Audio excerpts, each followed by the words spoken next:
أعوذ بالله من الشيطان الرجيم بسم الله الرحمن الرحيم والصلاة والسلام على أشرف الأنبياء والمرسلين حبيب قلوبنا وشفيع ذنوبنا وطبيب نفوسنا أبي القاسم المصطفى محمد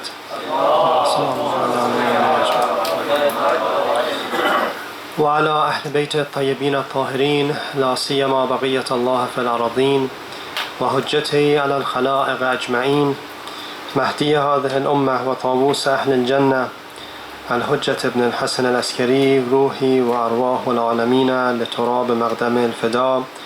Respected brothers and sisters, Assalamu alaikum wa rahmatullahi wa barakatuh. Alhamdulillah, it's a tawfiq and an honor to be amongst this blessed gathering once again.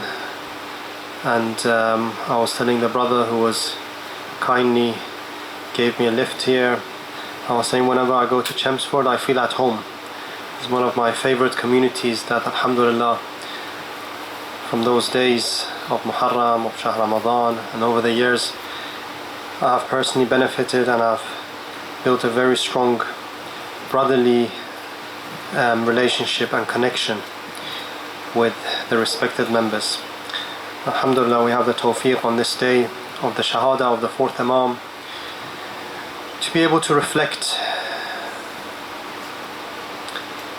on this blessed personality and how you and I are able to carry on the legacy of the fourth holy Imam. After the event of Ashura, you find that Imam alayhi salam, the fourth Imam, he carried on the message of Sayyid al-Shuhada in a very unique way. Because, you know, different Imams of the Ahlul Bayt, even different prophets, depending on the time that they were living in, depending on what they were allowed to do, the feasibility of the environment and the context in which they were living in, they played different roles.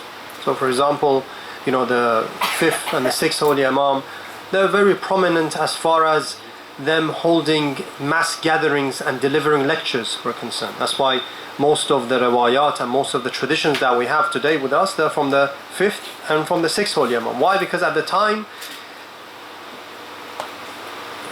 holding public gatherings, holding academic discussions and circles was allowed, was very popular, and many individuals from different schools of thought that would come and would attend the durus and the lectures of these two personalities.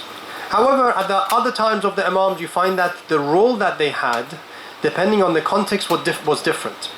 Now, the fourth Imam, he had a very unique scenario, and the way he delivered and carried on the banner of Ashura and Imam al-Hussein was very unique, in which that in the 23 or 30 years that he was in Medina after the day of Ashura, 33, 34 years, he had two main roles, and the way that he propagated and he held this banner was in two different ways, which I want to focus on one of those ways and hopefully be able to introduce you to some of these works that we can take away and try to have a closer relationship with what the Imam was trying to do. Because the best way to honor the Imam, the best way to remember him, was to see, okay, what did you stand for?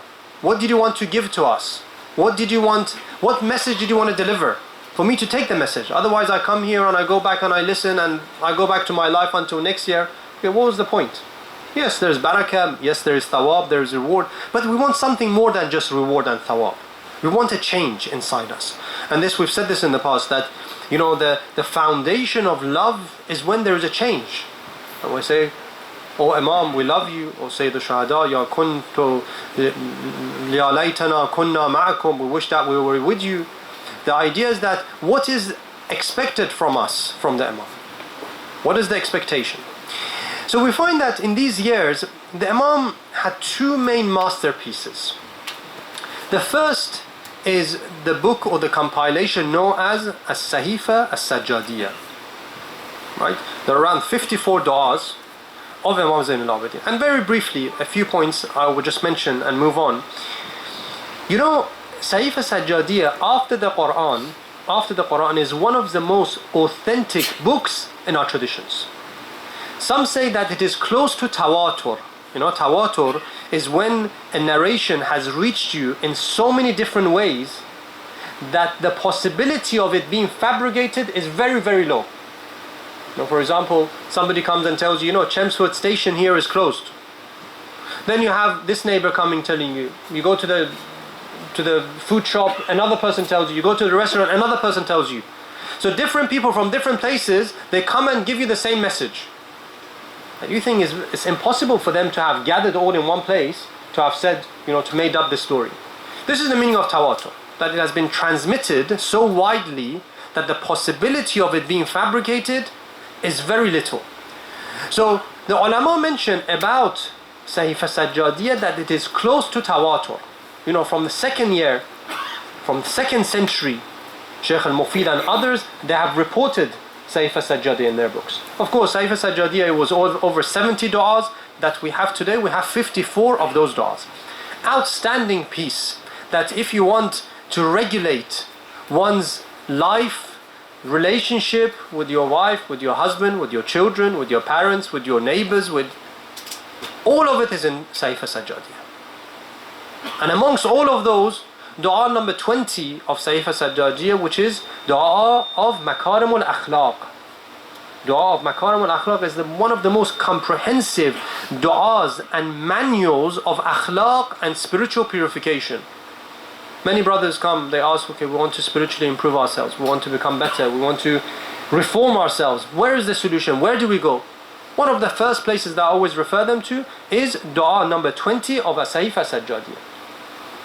Okay, so this one homework for you to try and have a look and at least have of course translation doesn't do justice to it, but at least go through the surface level translation of dua number 20.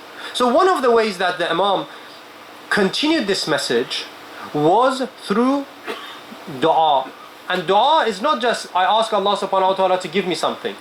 No, the Imam is teaching us. The Imam is teaching us akhlaq and aqaid through the words of dua. Through the words of dua. And what is the meaning of dua? Very briefly, dua is not that I ask you, I say, oh Allah, give me X, give me Y, I want a wife, I want a husband, I want, a house, I want a job. These are all accepted types of du'as. These are things that we've been asked to ask Allah subhanahu wa ta'ala whatever you want, from small or big. But the meaning of dua is not asking. The meaning of dua is when you and I establish a relationship with that absolute. Is when there's a pond, a small pond, and there's an ocean. When you create like a channel between this pond and that vast ocean, this is dua. So dua is when a limited, deficient, needy individual, the servant, establishes a relationship with that absolute, Allah subhanahu wa ta'ala. This is dua. Now, part of dua, then you say, okay, give me this, give me health, give me wealth, give me success, give me. But many of the du'as we have, the Imam doesn't ask to give me anything. Doesn't ask you to anything. Why? Because being able to communicate and speak to Allah subhanahu wa ta'ala and have a relationship itself is the objective, not the outcome of what I get. Whether I get that or not, that's secondary. And we need this. Why is it important to establish that relationship? Because He is the absolute source of perfection. Anything, any attribute of perfection, any beauty in the whole creation that exists, the origin of it and the source of it is Allah subhanahu wa ta'ala. Therefore, if you and I want to benefit from those levels of perfection more, we need to be in relationship with that absolute. This is why we try to have a relationship with Him. It's not because, he gains anything. Amir al-Mu'mineen in that khutbah 193, Khutbatul Muttaqeen, he says if the whole creation were to worship Him, nothing will be added to Him. And if the whole creation were to turn their back towards God, nothing will be taken away from Him. The point is that when the Imams, when the Quran says, come towards us, when Allah subhanahu wa ta'ala says, فَأَنَعْبُدُونِي, worship me, it's not because there is something in it for Him. No. it is something in it for you and I.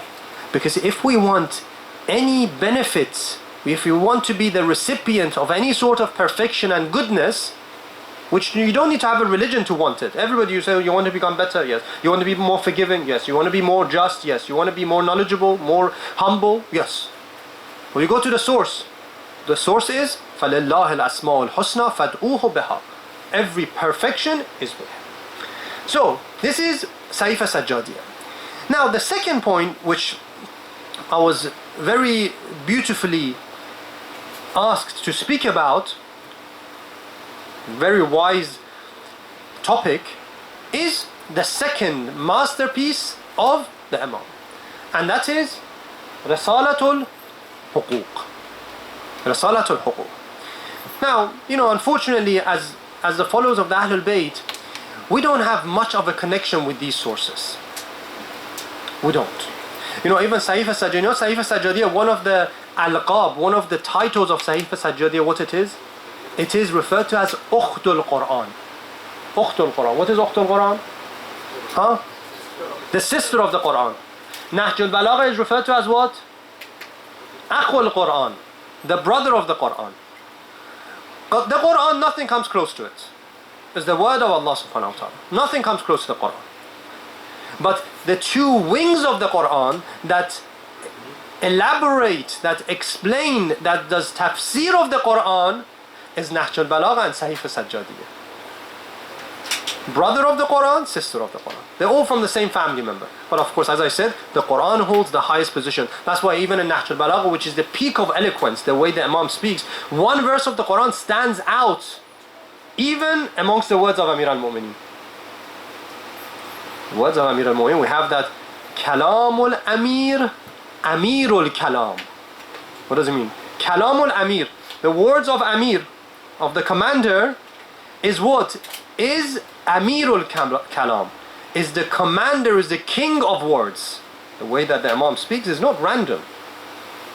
But despite that, the Quran has its own beauty, even in Nahjul Balagha. So this is the first point. Now, when it comes to Risalatul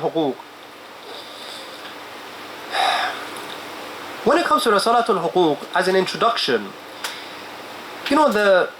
one of the most important dimensions that you and I, to be successful in this world and in the hereafter, to attain salvation, to attain closeness to Allah subhanahu wa ta'ala, is that we need to manage and regulate. These points are very important. Is to regulate three main relationships. You want success? Three main relationships. And the individuals who really got to the places in life that they were after, the places that they were created for in this world, they were able to manage these three relationships. Number one is relationship with the self. Do I have a relationship with myself? Do I have a daily touch point with myself? Yes, we have many meetings, back-to-back meetings, many others. From 9 o'clock, from 8 o'clock until 5, 6, 7, 8. And then we come home, then kids, family members, parents, brother, sister, then eat something, then watch something and sleep. Then in the morning again, quickly wake up, rush until night. We're always rushing. We're always meeting others. We're always looking after the affairs of other people, which is our duty, which I will come to. But one of the first relationships we need to manage is managing relationship with ourselves. And now all these years that went by, just on the way I was reflecting, when was Muharram I was speaking in Chelmsford? Maybe 6, 7, 8 years ago. Just time went, just like that. I saw some of the youngsters grow up. I saw your son yesterday in Salatul Jummah, he had come. MashaAllah, I remember when I used to come, he was so young. Life, where did it go? Just went. Who is going to wake us up? Who's going to say, Baba, your life is going? What are you after? فَأَيْنَ تَذْهَبُونَ? What are you rushing after? Wake up. The first relationship is relationship with myself. What am I here to do? What is the point of my existence? Where am I headed to? The same way I'm measuring the performance of my company, the same way I'm doing my tax return and I do self-assessment. What is my income? What is the expenses? We do this every year. Am I doing a self-assessment for myself as well? That the greatest capital that you have every day is diminishing. Every day is going.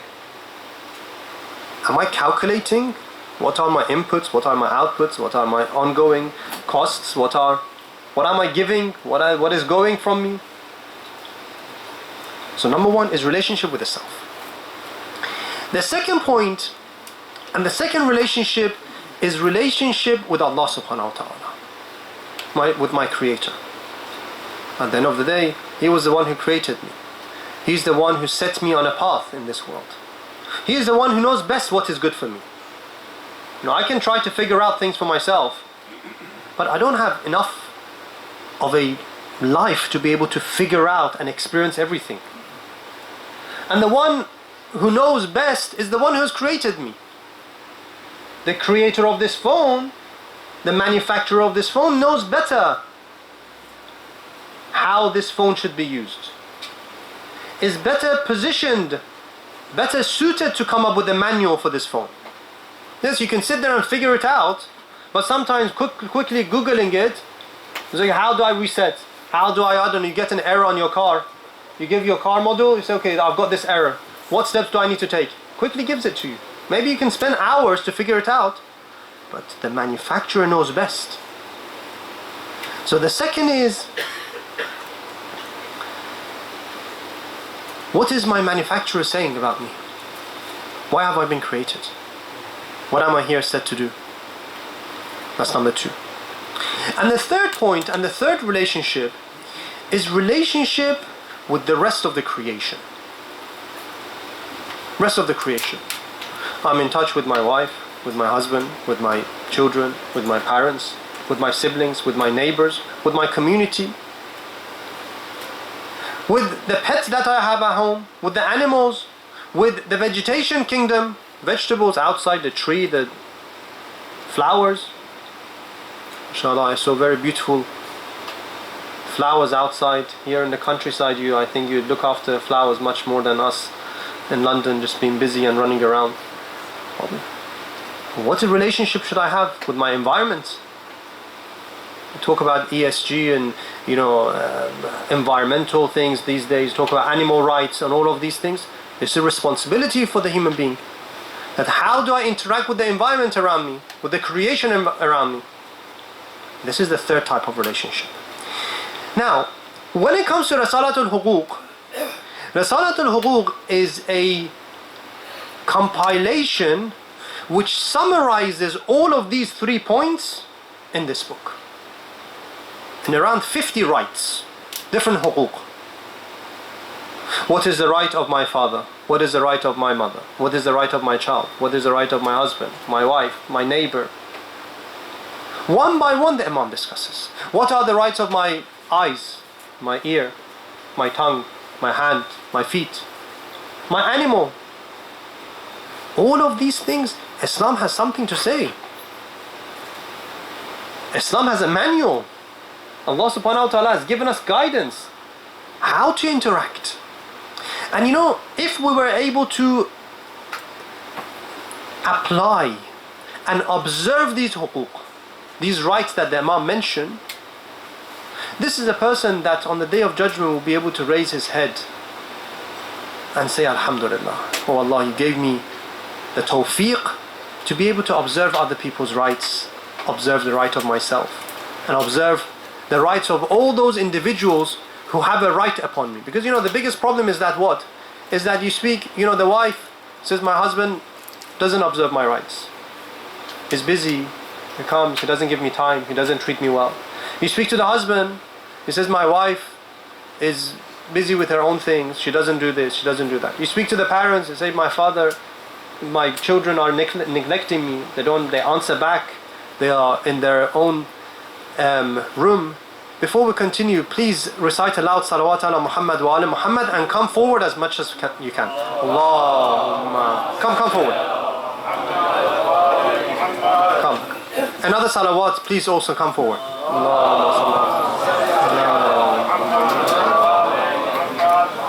And the third one with the loudest of your voices.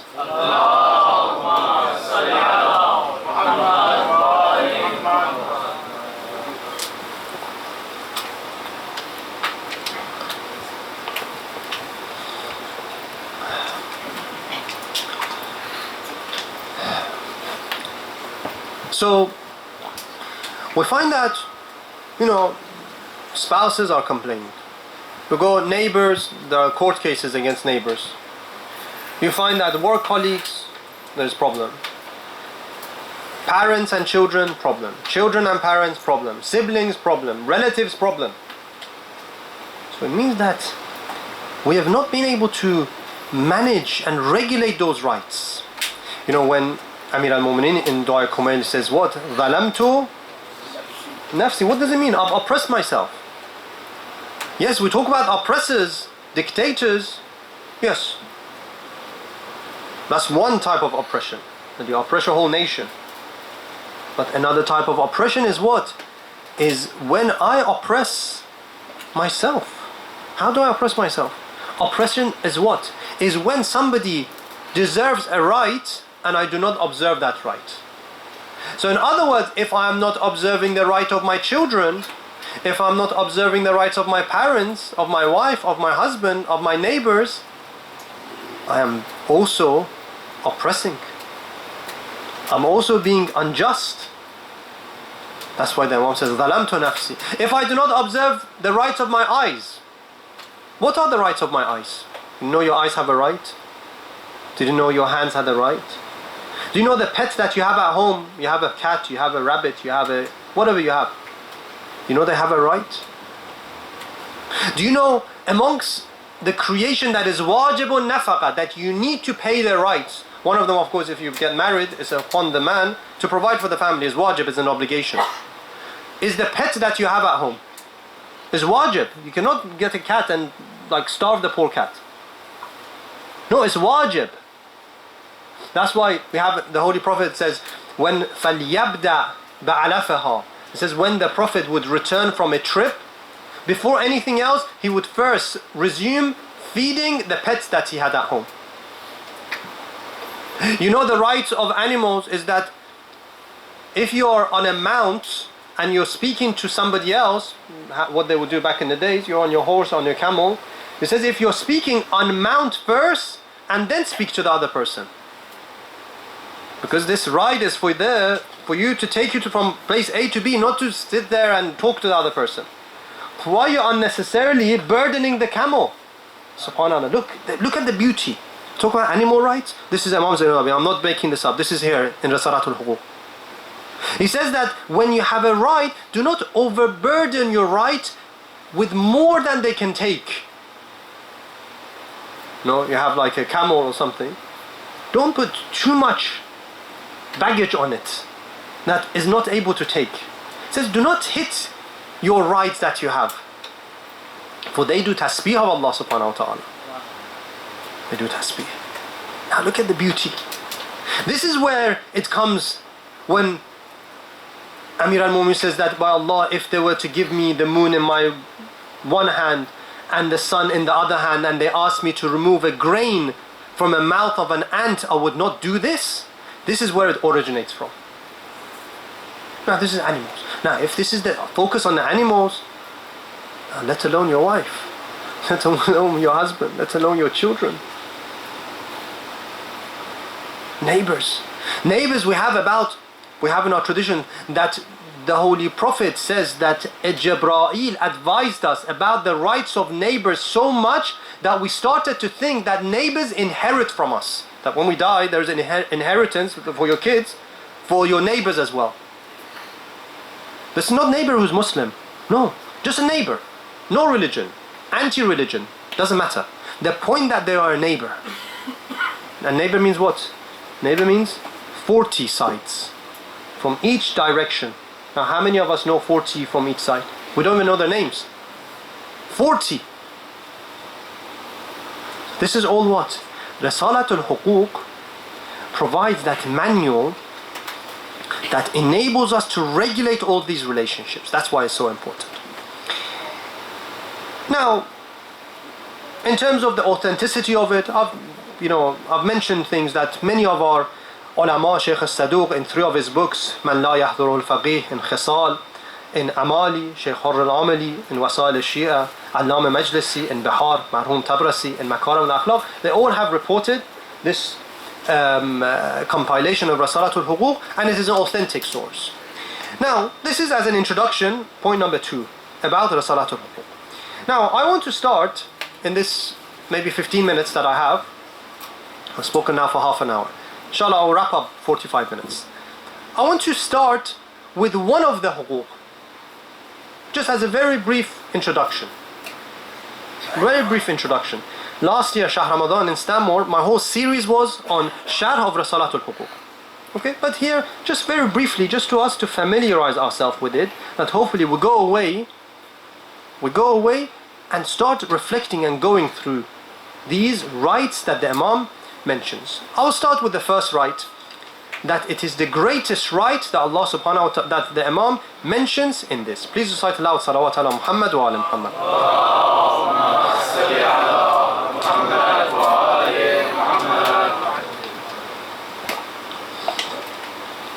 The first right that the Imam mentions is what? Who knows?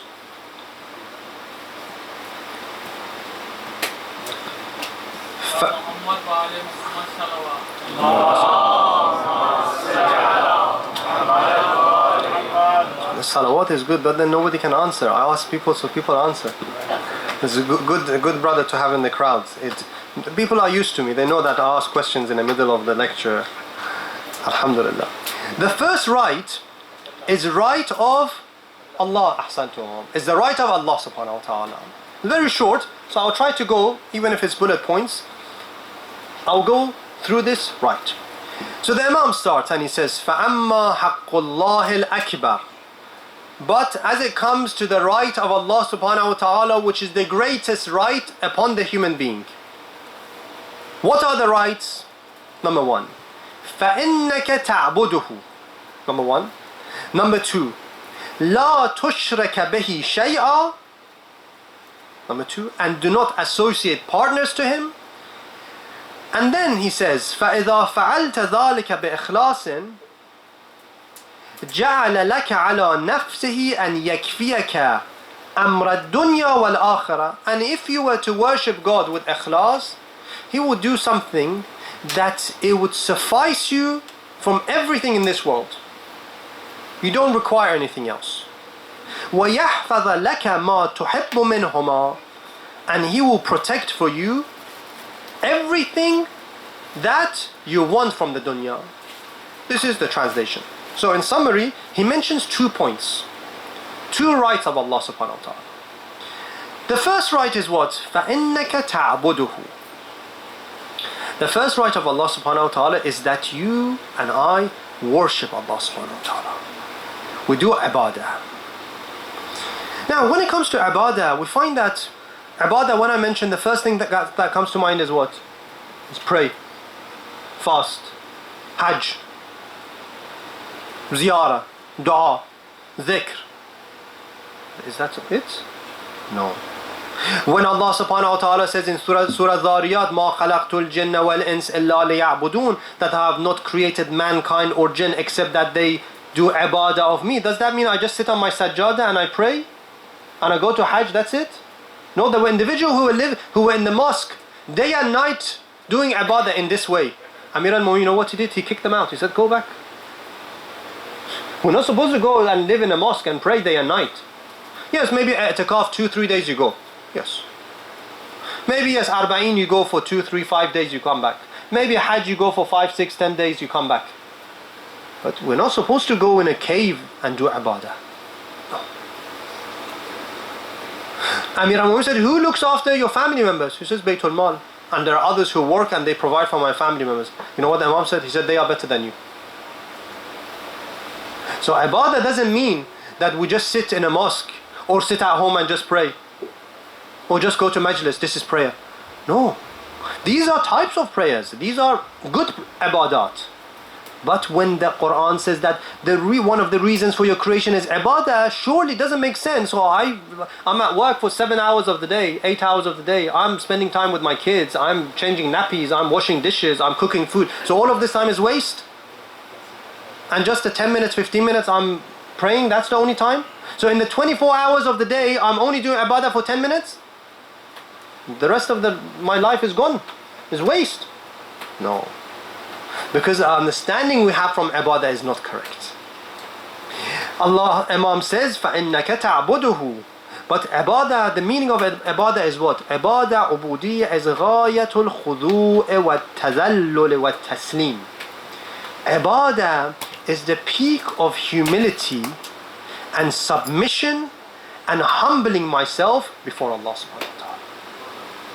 In other words, anything that you do, anything allowed, of course, that you do, which you do it for the sake of Allah subhanahu wa ta'ala, which you do it with the intention of getting you closer to Him, that is ibadah. Give me an example. You're sitting down and you're playing Lego.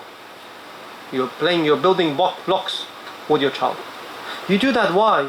Because this is an amana. This is a trust that God has given me. You've commanded me to look after my child. You're playing. But every play that you're doing is ibadah. You're not coming to the mosque.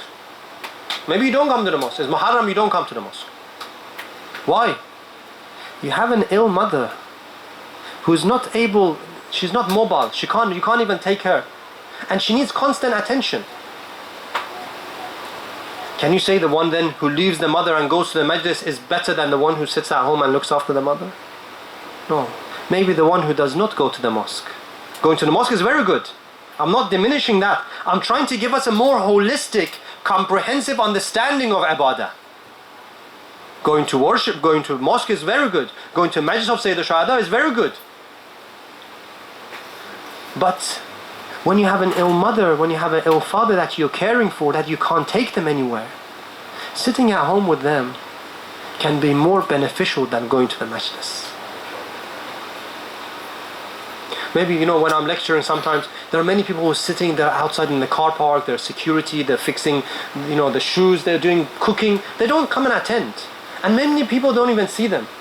It's raining, it's like windy. Sometimes I've said, I'll be happy to give the thawab of the lecture to them, and I take the thawab of the one that nobody even sees and recognizes and is there behind the scene, providing food, providing car park for you. Why? Because the poor guy sitting here, his nafs is there, he gets respect, and all the nafs and the ego is playing up. It's playing around. But the poor one who's sitting outside, doing something for the individuals who are attending in the Majlis of Sayyid al-Shuhada, nobody sees them, nobody recognizes them. Everybody, to the reciter, the one who's speaking, they come to them. But does it matter for Allah? No. If it's for the name of Sayyid al-Shuhada, it doesn't matter whether you're giving a lecture here, or you're the one who's going to hoover the place after you've left the center, or you're somebody who set up all of these beautiful marquee. It doesn't make a difference. You go to work. Why do you go to work? You go to work so you earn a living, so you feed your family members, so you support those who are in need. That is your intention. You're a doctor, you're a medic, you're a pharmacist. You go there, you are having a direct impact on people's lives. You're doing this for the sake of God. Then every patient that you're treating, every prescription that you're giving, every medication that you're giving is ibadah. This is the intention. You're studying. You study that, inshallah, with your knowledge, you can be as service to mankind, to humanity, to the creation of Allah subhanahu wa ta'ala. That studies that you do at college, at university, becomes ibadah. You're sitting at home speaking to your wife. There's a tradition from the Holy Prophet Mohammed sallallahu alayhi wa sallam.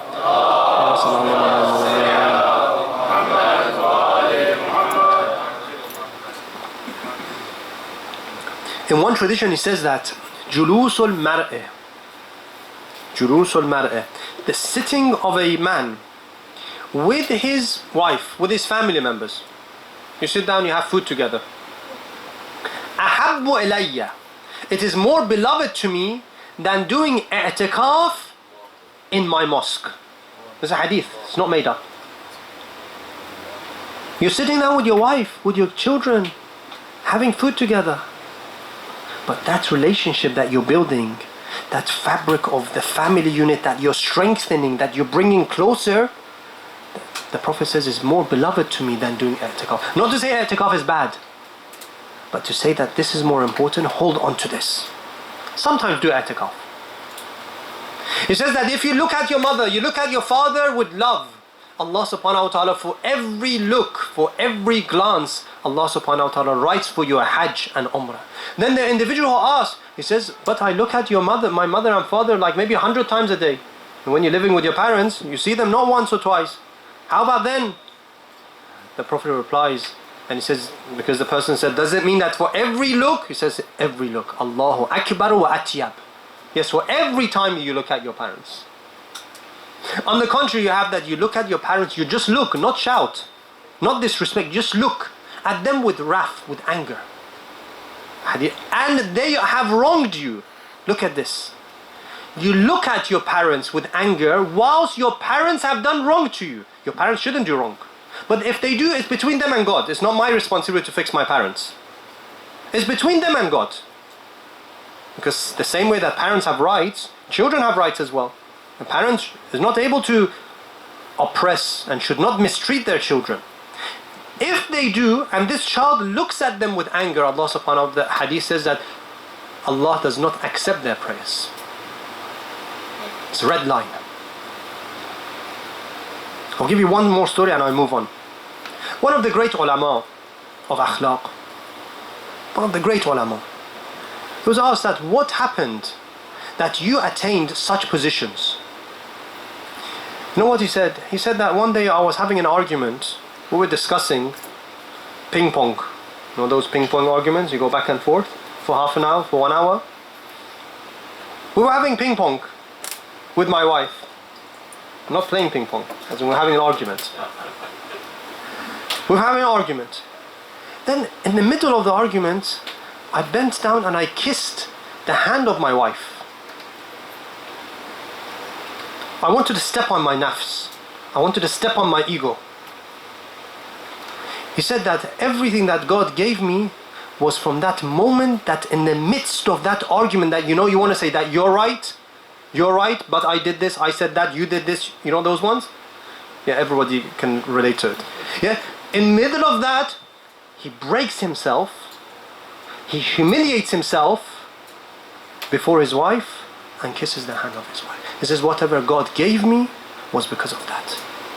Ayatollah Mar'ashi Najafi, I did say last story, but this is definitely last story. Ayatollah Mar'ashi Najafi, no, Ayatollah Sayyid Shahabuddin Mar'ashi Najafi. For those of you who have been in Qom, you come out of the blessed shrine of Sayyida Ma'suma, Safaiyyah. On the left, you see that he's got one of the biggest libraries, that he was asked to be buried there. You go first on the left, is his grave. He used to lead the prayer in Sayyida Ma'suma's shrine for many years, 40, 50, 60 years. He would be the first person at the shrine, outside the shrine. They asked him, what happened? That he became so alim, muttaqi, taqwa, zahid, alim, arif. What happened? He says one day, it's a very famous story. He says one day, my mother had made food. She asked me to go and call my father to come and to say that food is ready. He said, I went and I saw that my father is sleeping, ahsantum, is taking a nap. Taking a nap. I didn't feel right to wake him up. So what I did, I took my cheeks, my face. I put my face at the bottom of the feet of my father, that maybe with that tingling, he wakes up. He woke up, and at that time, he made a dua for me. Said Sayyid Shahabuddin, may Allah subhanahu wa ta'ala give you the best in the dunya and the akhirah. He says, whatever God gave me was from that dua of my father when I was so observant, and this is how subtle I dealt with him. Because you know, the dua of the father, the riwayah says it's like the dua of Rasulullah. Imagine Rasulullah is next to you, he's making dua for you. When your father makes dua for you, it's like the Holy Prophet is making dua for you. Look, ibadah is this. Ibadah is when you treat your sister, your brother, your child, your wife, your husband with utmost love, dignity and respect. When you know their rights. When you step on your ego. When one day you look after the child, you don't say, I've gained credit now, the other night I need to go out. Today I've had the childcare for a few days, now it's your turn. No. You transact with Allah subhanahu wa ta'ala. This is ibadah. So, فَإِنَّكَ تَعْبُدُهُ. And the best type of ibadah is what? Is you do ibadah, why? To go to paradise? No. To be saved from hellfire? No. We have in that beautiful tradition that Amir al-Mu'min says what? وَاللَّهِ مَا عَبَدْتُكَ خَوْفًا مِن نَارِكَ وَلَا طَمَعًا فِي جَنَّتِكَ بَلْ وَجَدْتُكَ أَهْلًا لِلْعِبَادَةِ فَعَبَدْتُكَ. Allah, I did not worship you to go to hell, to go to paradise. Neither did I worship you to be protected from hellfire, although these are valid reasons to worship God for. But I found you worthy of being worshipped, that's why I worshipped you. Out of my love, out of my gratitude. So this is the first point. And the second point and the final point. The first right is ibadah. That from today, from tomorrow, I align myself before I do anything and everything I think. I'm going to this majlis today. Why am I going? I'm going to work tomorrow. I'm doing the dishwasher. I'm doing the hoovering. I'm doing the cooking. I'm putting the child to sleep. I am dropping off somebody. Why am I doing? You try to align your intentions for the sake of Allah subhanahu wa ta'ala. Constant alignment. And we require this on a daily basis. Number one. And the second and the final point in this haqq is لا تشرك به شيئا, and do not associate partners to him. When we talk about associated partners, first thing that comes to mind is what again? Is that okay, idol? We shouldn't worship idols. Yes. But we have two different types of shirk. We have shirk which is khafi and shirk which is jali. Shirk which is apparent and shirk which is hidden. Yes, the apparent one is like you say, okay, this idol is my God. That's a problem. Oh, don't think any of us do that. But we have also another type of shirk, which is khafi. Is that me, Ehsan, that I'm sitting here in this beautiful place, that I'm delivering this lecture, why am I doing it? Am I doing it for people to see me? For people to praise me? For people to thank me? Is that the reason? Or am I really doing it to take people towards Allah subhanahu wa ta'ala? Now nobody knows. None of you know. Sometimes even I don't know myself, because your intentions can be so cloudy that you don't know. La tushrika bihi. If I did it for my own image, if I did it for my own ego, that means there is a level of shirk inside me. How do I treat my brother? This brother here is a CEO of a multi-million company. This brother here is a surgeon. And this brother here has lost his job, doesn't have a job. The way I say salam to the CEO, is it the same way I say salam to the one who's jobless? See, these are common things, but we don't realize. When I go to the center, is the guy who's the president of such and such place, do more people gather around him? And the one who's a nobody is the caretaker or something. Not that caretaker is nobody. No, in our eyes, the one who is cleaning, we don't give much attention. But before Allah subhanahu wa ta'ala, maybe the caretaker and the cleaner is more beloved to Allah than the CEO, than the consultant, than the doctor, than the scholar. You know, we have some of our ulama. Haji Sabzawari is one of the authors of one of the most important books on philosophy. Sharh Manzumeh, he's written it from Haji Sabzawari. Great philosopher. They say that he used to, in the school, that they would teach his own books on philosophy. They would teach. He would be the cleaner of that school. People in the lessons, they would teach his book and they would get stuck. And he would be the one who's cleaning after them. Look at ulama, how they step on their ego. And the moment that they would find this is Haji Sabzawari, then he would leave. He would say, this place is no good for me anymore. We have this even about Imam Sajjad alayhi salam, right? We have that he would join different caravans for Hajj. And what he would do, he's Hujjah of Allah subhanahu wa ta'ala, but he would join as a servant. He would join as a helper, as a khadim, as somebody who would go and help the Hujjaj. Fourth Imam. The moment they would know his Imam, he would go. So see, this is La tushrika bihi shay'a. La tushrika bihi shay'a is Amir al-Mu'min. In the middle of the night he would go in the streets of Kufa, he would leave food outside the houses of the orphans. Why? Because he didn't want to be known. People would reprimand him, would say, where is this Khalifa of the Muslimin? Where is he? That we have lost our husbands and he's not looking after us. He would not say anything. Because what? إِنَّمَا نُطْعِمُكُمْ لِوَجْهِ اللَّهِ. For the sake of Allah, I'm not after your praise. But then after the 21st of the month of Ramadan, then they realize, Baba, the one who used to look after you every day, every night was Ali. But Ali has what? La tushrika bihi shay'a. What is our intention? What is our intention? This is very important. We have tasfiyatul amal, refining our actions. So the second homework is what? Is that from today I think, I reflect, what is the reason I'm doing this? I cleaned the house, I took the rubbish out.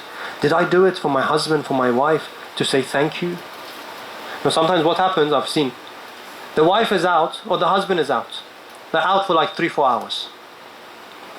They're sitting, watching TV, watching football, playing PlayStation, everything, on the phone, Instagram, different things. 5 minutes, as soon as the car is turning, what do? Huh? MashaAllah, you get up, you go and do the dishes, you go and hoovering, you close, you put your phone aside as though you've not even touched your phone. You're busy looking after this. Or the child is there, you've given them the phone, you've given them cartoon that whole time, but the last 5 minutes that your wife is coming home, you turn on the TV, turn off the TV, you sit down, do like, some intellectually engaging, neurological development of your brain, right? You do those plays with them. Why? Because I was after thanks for my wife, for my husband. Isn't Allah subhanahu wa ta'ala watching? Purifying intentions. That was the point. And then the Imam says that if you do this, فَإِذَا فَعَلْتَ ذَلِكَ بِإِخْلَاص, if you do that with ikhlas, جَعَلَ لَكَ عَلَى نَفْسِهِ أَنْ يَكْفِيَكَ أَمْرَ الدُّنْيَا وَالْآخِرَةِ. He has written upon himself that he would suffice you from everything in this world and in the hereafter. Why? Because the one who does things for Allah then is not looking for other people's thanks. You cleaned the house. Whether your wife said thank you or not, doesn't matter. You didn't do it for your wife anyway. You did it for Allah.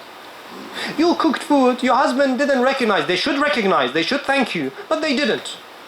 They didn't, for whatever reason. You never did it for them anyway, you did it for Allah.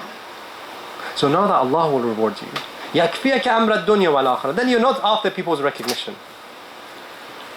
Allah will suffice you. وَيَحْفَظَ لَكَ مَا تُحِبُّ مِنْهُمَا, and He will protect you for everything that is inside this world and the hereafter. So the summary, we said that the way that Imam, the fourth Imam, carried the message of Ashura was in two different ways. Number one, it was in the framework of dua in Sahifa Sajjadiyya, 54 du'as, and the homework was dua number 20 of Sahifa Sajjadiyya, dua of Makarim al-Akhlaq. Number one. Number two, the other was Risalatul Huquq, which the Imam talks about over 50 rights that regulates our relationship with ourselves, with God, and with the rest of the creation. And the final point that we spoke about was the haqq and the right of Allah subhanahu wa ta'ala, that number one, do ibadah in the way that we spoke about, and number two, and not have shirk, again in that way that we spoke about. Shirk can be my ego, shirk can be my image, shirk can be my boss, shirk can be my wealth, shirk can be my desires. We ask Allah subhanahu wa ta'ala by the rights of Muhammad and Ali Muhammad to enable us to be amongst the true ibad, mukhlis of Allah subhanahu wa ta'ala, inshallah.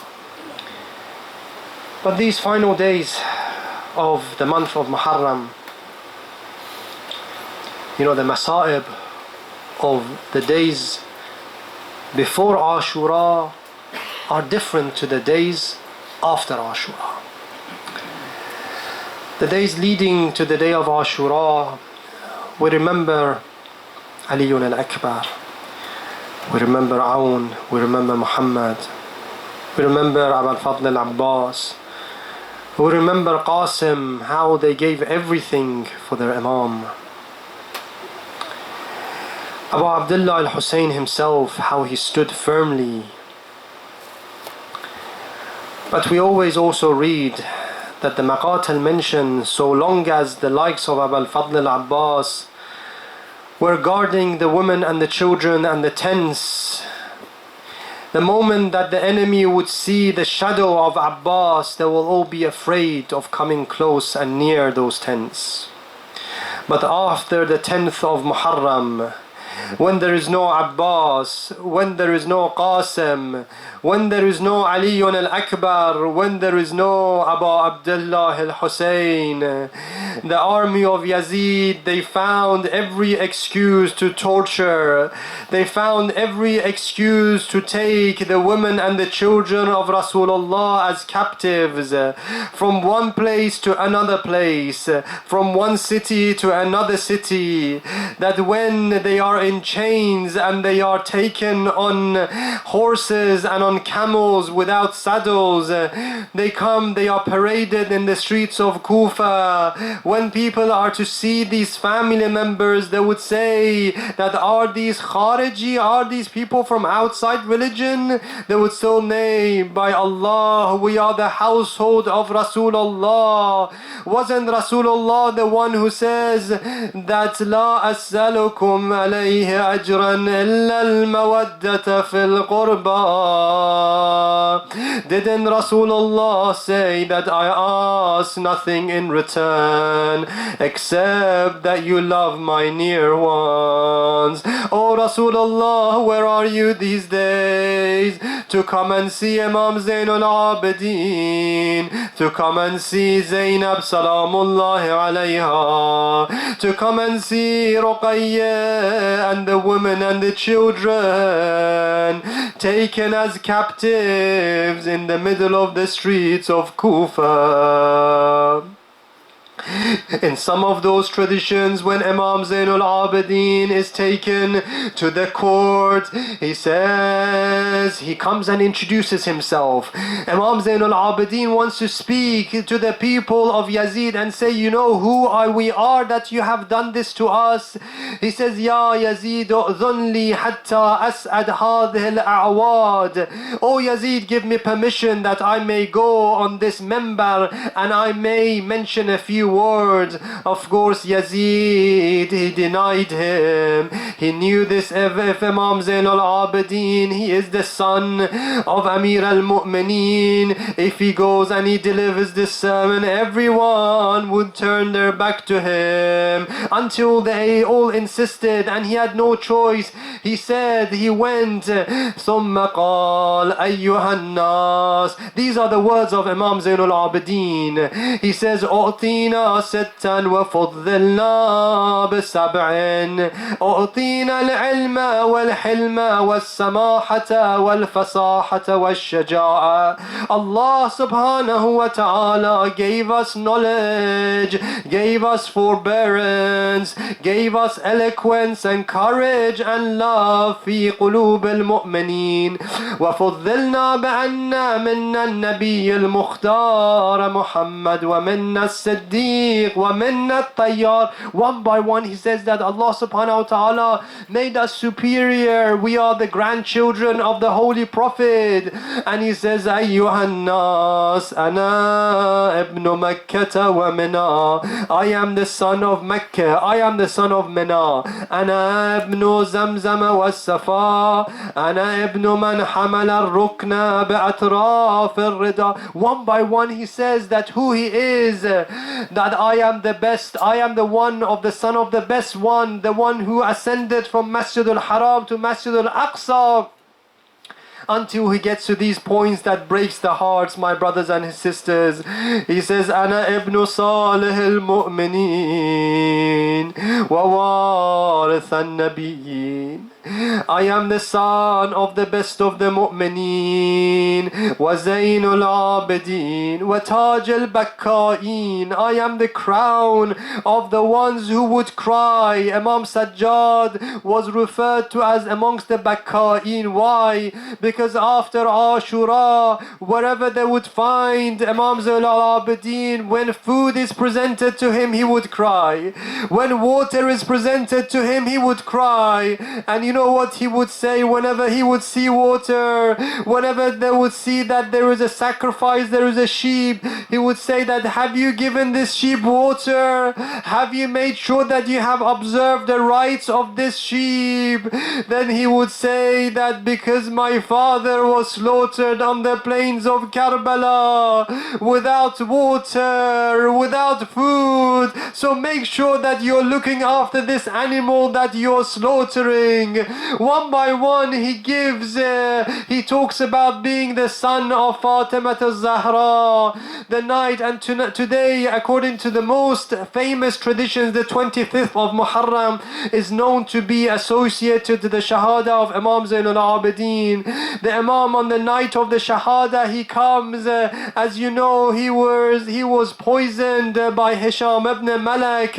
On the night he comes and he tells his son Imam al-Baqir, he says, bring me a little bit of water that I may do wudu.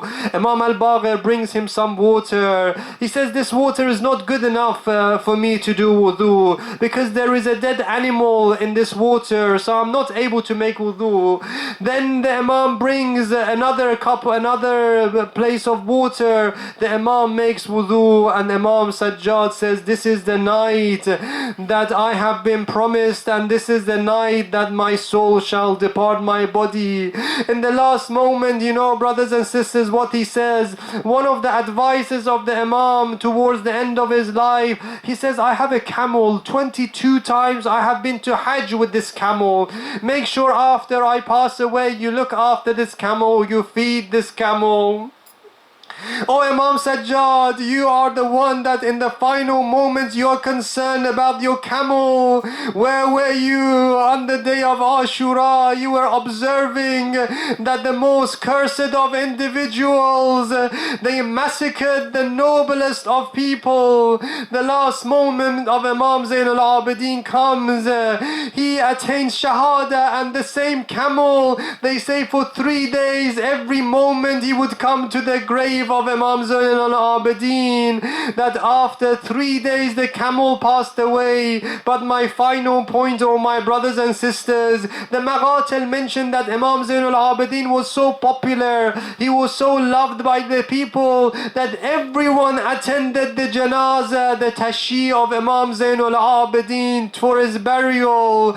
But la yawm ka yawmaka ya Aba Abdullah, the blessed body of Aba Abdullah al-Hussein, for 3 days on the scorching sun of Karbala, without kafan, being trampled upon by the horses of the enemy. Inna lillah wa inna ilayhi raji'un. Sallallahu alayka ya Aba Abdullah. Sallallahu alayka ya Aba Abdullah. Sallallahu alayka ya Aba Abdullah. وعلى الأرواح التي حلت بفنائك عليك مني سلام الله أبدا ما بقيت وبقي الليل والنهار ولا جعله الله آخر لحظة مني لزيارتكم. Take your hearts, with these broken hearts, take your hearts, your souls towards the blessed shrine of Abu Abdullah al-Hussein. Imagine that you are standing in Bainul Haramain, facing the shrine of Abul Fadl al-Abbas on the one hand, on the other side facing the blessed shrine of Abu Abdullah al-Hussein. With all your voices, send your salams upon the Imam. Assalamu ala al-Hussein وعلى علي بن الحسين وعلى أولاد الحسين وعلى أصحاب الحسين. اللهم إنا نسألك وندعوك باسمك العظيم الأعظم الأعز الأجل الأكرم بحق الحسين. يا الله يا الله يا الله يا الله يا الله يا رحمن يا رحيم يا مغلب القلوب ثبت قلوبنا على دينك واكفنا يا قاضي الحاجات ويا كافي المهمات إنك على كل شيء قدير. وصلى الله على سيدنا محمد وآله الطيبين الطاهرين.